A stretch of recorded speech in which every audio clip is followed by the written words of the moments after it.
ভাইয়া আরেকটু এদিকে ফোকাস দাও। এখানে দেখো যে কোশ্চেন গুলো আছে সবগুলোই হচ্ছে কোনো না কোনো ইউনিভার্সিটিতে আসছে, ফার্স্টে আসছে, আরইউতে আসছে, বাউতে আসছে। খুব ইম্পর্টেন্ট মূল টপিক্সটা আসলেই মূল ভিত্তিক যে ম্যাথ গুলো আছে এগুলো অবশ্যই ইম্পর্টেন্ট। একটু এদিকে ফোকাস দাও।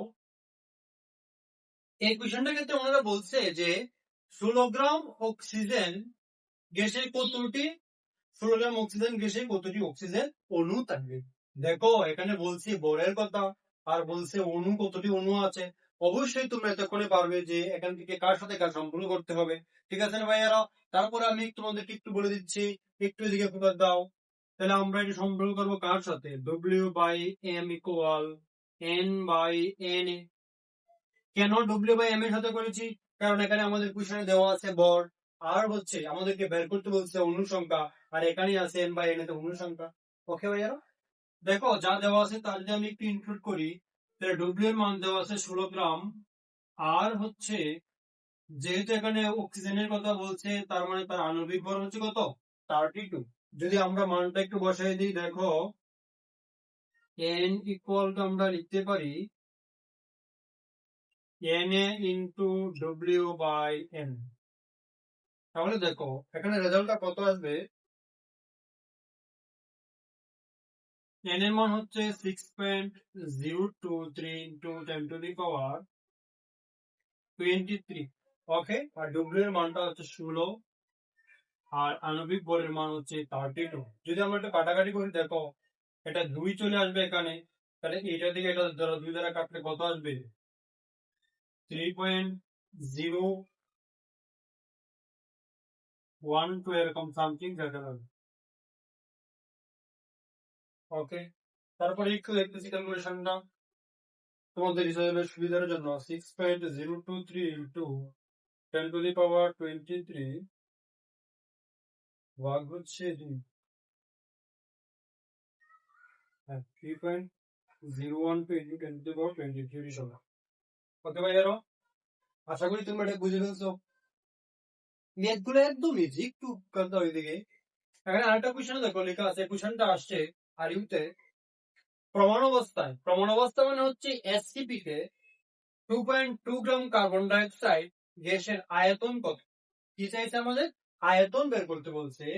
তাহলে দেখো যদি আমরা একটু ফোকাস দাও এদিকে, এখানে দেওয়া আছে বল ডব্লিউ ইকুয়াল টু 2.2। যেহেতু কার্বন ডাই অক্সাইড বলছে তোমরা অবশ্যই জানো কার্বন ডাই অক্সাইডের ক্ষেত্রে আণবিক ভর কত? 44। আশা করি ভুল হয় নাই আমারটা ভাইয়েরা।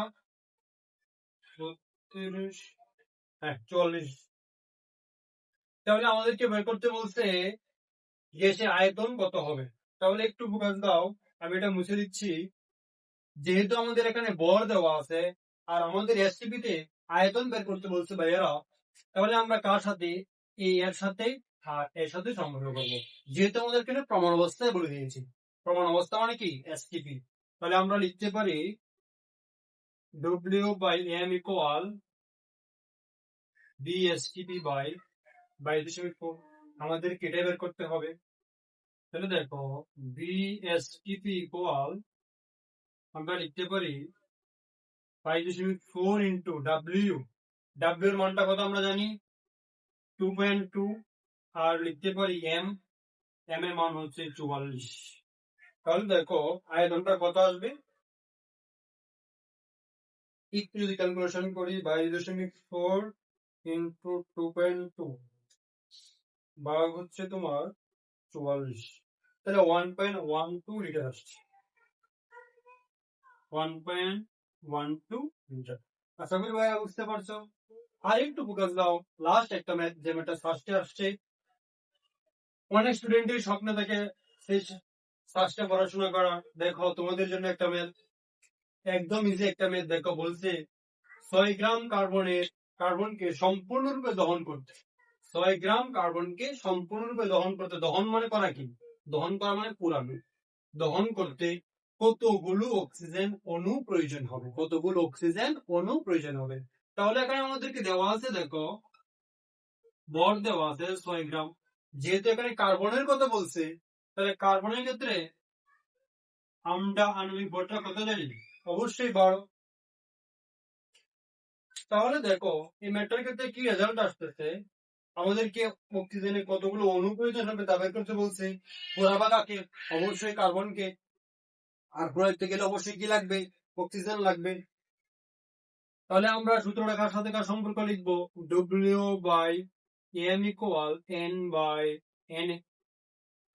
আশা করি এটা বুঝতে পারছো কার সাথে কেন সম্পর্ক করলাম, W বাই M এর সাথে। কথা না বাড়াচ্ছি আমি। তাহলে আমাদেরকে বের করতে বলছে অণু কতগুলো অণু প্রয়োজন হবে, তাহলে N A into W by M। ভাইয়ারা একটু এদিকে ফোকাস দাও। N এর মান হচ্ছে 6.023 ইন্টু 10 টু দি পাওয়ার 23, আর W এর মান হচ্ছে 6 গ্রাম, আর কার্বনের মান হচ্ছে কত? 12। যদি এটা দ্বারা আমরা কাটিয়ে দিই তাহলে কত আসবে? 2। 2 দ্বারা এটাকে কেটে দিলে কত আসবে? 3.012 ইন্টু 10 টু দি পাওয়ার 23 সংখ্যক অক্সিজেনের অণু প্রয়োজন হবে। আশা করি এই রিলেটেড যত ম্যাথ আসবে, ভার্সিটিতে আসো, অ্যাডমিশন পরীক্ষায়, ভার্সিটি অ্যাডমিশন পরীক্ষায় আসো, কিংবা তোমাদের বোর্ড পরীক্ষায় এমসিকিউ আসুক, সিকিউ আসুক, অবশ্যই তোমরা সলভ করতে পারবে। আজকে এই পর্যন্তই। পাশে থাকার জন্য তোমাদেরকে ধন্যবাদ। সামনে আবার দেখা হবে নতুন কোনো টপিক নিয়ে। সেই পর্যন্ত সবাই ভালো থাকো। আসসালামু আলাইকুম।